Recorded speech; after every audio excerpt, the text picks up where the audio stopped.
সিলেটের ফাহিম আল চৌধুরী 1000 কোটি টাকার মালিক। এই বছর প্রান্তিক কৃষকের কাছ থেকে 20 লক্ষ টাকা দিয়ে তিনি কোরবানির জন্য একটা গরু কিনেছেন।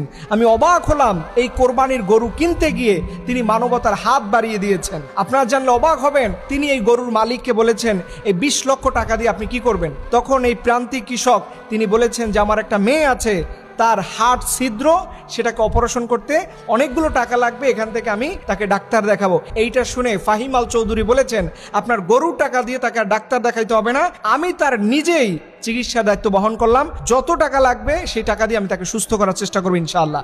দেখেন, মায়ের দোয়া থাকলে আপনি 1000 কোটি টাকার মালিকও হতে পারবেন, আবার মায়ের দোয়া থাকলে আপনি মানবিক মানুষও হতে পারবেন। এর জন্য যাদের মা বেঁচে আছে, প্লিজ জীবনে কারো কাছ থেকে দোয়া নেন আর নাই নেন, মা এবং বাবার কাছ থেকে দোয়া নিয়েন, আপনি জীবনে কখনো ফকির থাকবেন না। এবং এই ফাহিম আল চৌধুরী এই গরুটা নিয়ে বেগম খালেদা জিয়ার সাথে একটা স্মৃতি তিনি ওখানে উত্থাপন করেছেন এবং তিনি বললেন এই গরুটা দিয়ে আমি আল্লাহর নামে আমার মায়ের পক্ষ থেকে আমি এই গরুটা কোরবানি করব।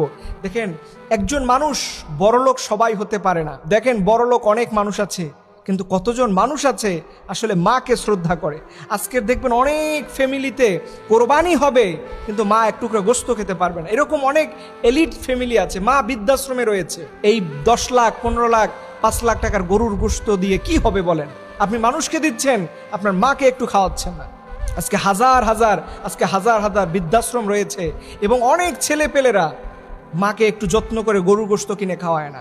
মনে রাখবেন, মাকে খাওয়ায়েন, জীবনে গরুর গোশতের অভাব পড়বে না।